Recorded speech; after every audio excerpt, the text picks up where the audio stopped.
شب برات کے حوالے سے بعض لوگوں نے کچھ مخصوص قسم کی نمازیں بنائی ہوئی ہیں، جیسے کہ لوگوں میں مشہور ہے کہ 100 رکعت نماز پڑھنے سے اس کو 100 درجات ملتے ہیں، 100 قسم کا اس کو اجر ملتا ہے۔ مثلا اس میں یہ ہے کہ 30 اس کی دنیاوی حاجات پوری ہوتی ہیں، اور اسی طرح 30 جو ہیں اس کی اخروی حاجات پوری ہوتی ہیں، اور اسی طرح 30 جو ہیں اس کی مختلف حاجات اس کی پوری ہوتی ہیں، وغیرہ وغیرہ ایک بنایا ہوا لوگوں نے۔ پھر ایک مشہور یہ بھی ہے کہ 12 رکعتیں ہوں اور ہر رکعت میں مثلا 12 دفعہ قل هو اللہ پڑھا جائے، اور اس طرح کی مختلف قسم کی باتیں مشہور ہیں۔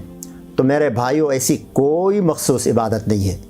اللہ آپ کو تلاوت کی توفیق دیتے ہیں، تلاوت کریں، نماز پڑھنے کی توفیق دیتے ہیں، نماز پڑھیں، اور پھر یہ کہ نماز پڑھنے میں تعداد رکعات کی کوئی افضلیت نہیں ہے، فضیلت نہیں ہے، بلکہ اللہ کے ہاں اعمال گنے نہیں جاتے، وزن کیے جاتے ہیں، اعمال کا وزن ہوتا ہے۔